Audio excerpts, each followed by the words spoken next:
Today we're going to be talking with Rhoada Wald, who has just published her book, The House That Loved Us. It's a wonderful collection of poetry that she's written throughout her life about her life, and it reveals a true story of somebody who has found her independence and has made a life, found the joy in life and the optimism in life. Rhoada, can you tell us a little bit about why you wrote this book and how it came about? Well, I was the cover of the book. This is the cover of the book. And if you could see, this is my house. And I took this photograph actually many, many years ago. And I just love the house. It was a simple house, but we loved it. And lots of different things happened in this house. And one of the things that I had 3 children. And one of the things that happened when my youngest was 3, my ex-husband, I call him ex, my husband at the time asked me for a divorce. And at that time, I had no money, he was not very generous, and I had 3 children, and I had to begin a career, and it was very complex, but in many ways very rewarding because I came into who I really am. I emerged as myself. And I became an academic, and I worked in several countries abroad. I had a really exciting career. And then I decided that was when my children were grown and they left the house, it was time to sell the house. They were living their own lives.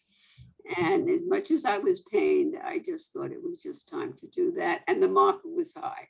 We bought the house for $15,000 and we sold it for $90,000. So I went to the house just before the closing, and I went from room to room with a tape recorder, and I talked into the tape recorder and a camera. And then I started to write. From that incident, I started to write, and I wrote a memoir beginning with that incident, and also the poems came out from that incident and from the divorce. So it started at the divorce, and it comes to where I am now in terms of life satisfaction. My children are wonderful, and so on and so forth. So that's the story of the book. That's amazing. And that really was a traumatic event in your life, or could have been a traumatic event in your life. This is a time when people didn't get divorced and you weren't expecting it. I was the first one I knew to get a divorce, right? Right. But if you're resilient, and I seem to be resilient, I just learned that somewhere along the line. If you're resilient, you take crisis and difficulty and you use that to move on. And I was able to do that. I was able to have a career. I loved being a single parent because I could do what I wanted with the children. I didn't have to listen to anybody else. And my children all grew up and they're lovely. They're all professionals. They all have post-bachelor degrees and they have children. They're wonderful parents. So I'm lucky. That's tremendous. You certainly didn't let it slow you down. And in fact, it feels like in a way, it was an impetus for you to go on and be very successful in your career. It released me. It released me from thinking that I had to fit in to a role as a wife and mother. And that time, people I knew weren't pursuing careers. So the divorce released me. That's incredible. That's excellent. Well, I'm very happy to be having you on today to be reading some poems for us. I have one called up on the screen if you want to start with that. I believe this is the very first one in the book, correct? This is the first poem. It's not the first in terms of time, but it's in the preface. It's called I Want. I can read it from the screen. I want to eat all the ice cream, the chocolate ice cream I want without getting fat. I want to find an apartment in New York that I can afford with a terrace and wonderful view of the harbor. I want never to go into therapy again. I want to be surrounded by gifted people who think grand thoughts, are never petty, and love me no matter what I do. I want to know I'll never have cancer or become a cabbage in my old age, that I'll always be financially independent. I want my ex-husband to approve of me, tell me how much he thinks I've accomplished since the divorce, and what a good job I did bringing up the children. I want to get a really good night's sleep. I want to be one of those people who is always coming back from some exotic place, having a grand adventure, traveling alone on a shoestring. I want to ride my bike down those long, narrow country trails again. I want to live a conventional life, but have everybody think I'm adventurous, offbeat, and exciting. I want to have a lover who's good in bed. I want to be proud of him. I want him not to be into games or power. I want him to love me and be committed to me. And I want to do my own thing and not be bothered too much. I want all women to be successful and smart and believe in the right causes and be wonderful. I want to be proud of them. I want that for men too, but not as much. I don't want everybody to like me because that means I don't stand for anything, but I want the right people to like me. I want to be able to take a few drags on a cigarette occasionally without becoming a smoker again. I want to write a really good poem. Okay, the next poem you want me to read is Identity. This poem is called Identity. I always think I'm not in the right place at the right time, doing the right thing, whatever right is. I always feel that I'm not wearing the right clothes, no matter how many clothes I buy. Sheila always seems perfectly groomed, informal for informality, tailored for such occasions, wearing stockings while I go barefoot to the theater, feeling gross, not dressed correctly, not in concert with my age, status, or place in life. The next time I wear stockings and she looks perfect in jeans and a red shirt. Lucy gets a job selling insurance, and I think that's the right thing, even though I hate selling and hate insurance. But for one long week, I read the business section of the New York Times, thinking I should apply for those jobs, but of course I never do. All the right people go to West Hampton, while I choose Ocean Beach. They live in Manhattan, and I in a materialistic suburb. Sure, paying less rent, not worried about crime, dirt, and getting to work in 15 minutes. But somehow the other seems better, no matter what. The week I feel lucky to be sophisticated, single, and liberated. I meet a rash of happily married couples, secure, stable, committed to family, friends, and things like antiques, good silver, and family portraits. Destiny for me is being out of kilter in the wrong place at the wrong time, wearing the wrong clothes, having the wrong status. So much for identity. I really like that one because, again, I think people can really relate to that. You know, we're always searching for identity, and it always seems like somebody else has what you should have. Yes, and also I'm of the generation that was grown and mature at the time of the sexist revolution. And we were beginning to think about new roles and who we were. It was hard. All right, the search. I am the wandering Jew traveling everywhere, India, Israel, South America. I journey from the confines of childhood to the limitless boundaries of the mature woman. Wistful, I watch families savor the tenderness of lovers, restless, searching for the heart, the soul, the home. All right, this is You're Right, I Am Contentious. When you give me a bottle of bath oil for my birthday after seeing I only take showers, or you say you admire me for all my close relationships and then sulk when I visit a needy friend. When the son I adore can't get a job in the public sector because there is no longer any interest in the public interest. When my childhood friend, now sick, divorced, and the mother of 2 teenage boys, can't get enough food stamps under Reaganomics. When my mother asks me to come for a visit, and when I do, berates me for never coming to visit. When the local policeman gives me a ticket on the first day of spring, after he hides in the bushes waiting to make me feel like a criminal for not making a complete stop. And my daughter's landlord, who reveres Polish solidarity, reads The Nation and believes he believes in the common man, raises her rent illegally. I bristle when the local town officer asks his 25-year resident to notarize a statement that his grown daughter really lives with him since the divorce. I feel contentious when I never have enough money, no matter how hard I work. When I feel life has suddenly gone by and I have only done 1/3 the things I wanted to. When a close friend refers to someone as a Jew boy, when I realize I'm just one person. Who am I? This poem I really worked on. It came out in several different time periods because it's so varied. So who am I? I am tough, strong, fierce, powerful, bright, achieving. That is, I'm that way today. I work hard, believe in the work ethic, have lots to do, children, grandchildren, bills, worry, writing and work.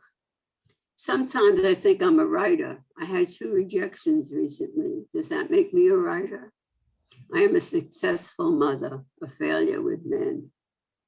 I am in perpetual motion, but often feel as if I'm standing still. I'm someone who always worries about money. My worry has nothing to do with how much or how little I have in the bank. I love ideas about anything, gardening, meaning, the future of the planet, how to cook asparagus. I started out being conventional, but somehow it didn't work for me. I love newness and hope each day will bring something different. I'm a professional, believe in professionalism and try to be professional, even if it kills me. I'm bright, dull, insecure, confident, smart, not knowing, passionate, distant, anxious, brave, generous, mean, conventional, and daring. I am mother, daughter, sister, aunt, grandmother, niece, friend, lover, woman, professor, feminist, humanist. I'm constantly changing my mind about who I am and where I'm going. Do you think that's still true today? Pardon? Do you think that it's still true today that you're constantly changing your mind, or do you know now? Well, I'm different people. I'm not one person. I think I'm more settled, but I think those things still a part of me. Yeah.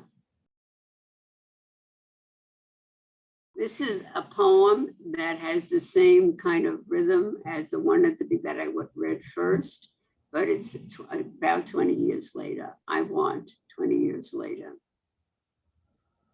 And it really talks about where you are in the aging process. I think I want to write another book, but I am not sure. I want my mind to be free and creative, just as it always was. Happiness is elusive and fragmentary, but I still want my family to be happy forever. I want my children and grandchildren to find love and satisfaction in work, despite the pandemic. I want to live in my own home with my own things, no matter what. I want my children and grandchildren to love me and include me and make me feel wanted. I've learned that much of life is not predictable, no matter what you want. I want to ride my bike down those long country roads again. I still want to make all those dinners for family, Thanksgiving, Rosh Hashanah, and Passover. I want to be healthy and strong and do all the things I have always done. I want a good night's sleep, something I've wanted for a very long time. No matter what I once said I wanted, I am still in therapy and glad of it. I want to find a new lover, but I know it is all fantasy and will never happen. I never want to worry about money again, but I always will. What I really want is not possible. I want to live forever.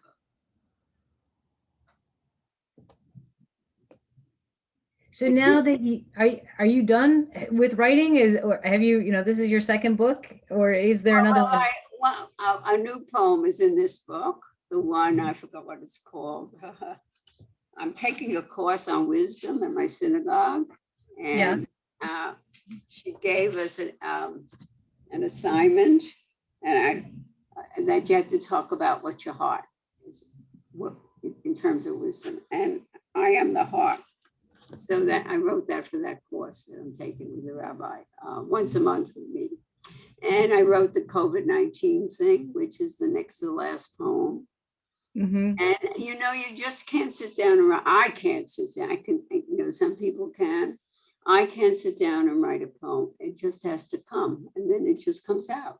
I don't know how it happens. I can't explain it. I really can't. And you could sit down and write something in prose, but to write a poem like the COVID thing, I mean, it just came out. And so maybe you'll be inspired. Maybe we'll get some more. yeah, we'll see. What advice do you have for writers? Somebody who's thinking about writing. Do I have for writers? Well, I think that the reason that I'm not writing now is because I'm not sad and intense. I think that I write more when I'm going through a transition, or I'm in crisis, or I feel something very intensely, and then it just comes out, and you can't fabricate that. It just is how you live and what's happened in your life. I have taken some writing courses, and some I liked, some I didn't, but they always keep what I want in my mind, and they help me think about the next step. And I took this course with somebody at HILR on writing poetry, and she made you write a poem in every form of poetry, like a sonnet, so on and so forth. And one of those poems is in this book. It's called Sweeping Up. I wrote that in her class. So I think to take a course is a good idea. When I first came to Boston, I took a course in Cambridge Adult Ed. Mm-hmm. And it was a wonderful course. The man who taught it was a person who had a very bad stutter. And he was a teacher. And he overcame that to teach, even though he couldn't give up the stuttering. And it was a big lesson to me in some ways, that you can't change your life, but you can use it constructively. Mm. And there was a woman in that course who we continued with him after the course ended at Cambridge. And there was a woman in that course and said to me, Rhoda, would you stop writing about yourself? So it was, I'll tell you, it shook me up, really shook me up. And he called me that night and he said, don't pay any attention to that. That's nonsense. You write about yourself as much as you want. Yeah. I mean, I just read a review of Philip Roth, and Philip Roth wrote about himself, even though he called himself Zuckerman or this or something else, but it was all about, most of it was about him. Yeah. And I mean, in this complex world that we live in, how could you not? But anyhow, I really have no advice for anybody except to do it, to just try. Yeah. And when I was doing my dissertation, the man in the next office said to me, Rhoda, sit down every day, even if it's just for 15 minutes. Don't lose the momentum. So that's one bit of, don't lose the momentum, because if you keep it up, even for 15 minutes, you're in it. Yeah. You're in it, okay? That's so like good. Now I'm writing about a friend of mine who died, Betty, my friend Betty. I'm writing a thing for a writing group that I'm in, but I write every day, even if it's 10 minutes. That's the other thing he told me is don't edit when you write. Don't edit. You edit when you finish writing. So those are two things I would tell her. And I've used them. Brilliant. Great advice. Yeah. Thank you so much for sharing your poems and sharing your wisdom with us. It's been great to talk to you. Thank you. Thank you, Jennifer. See you soon, I hope.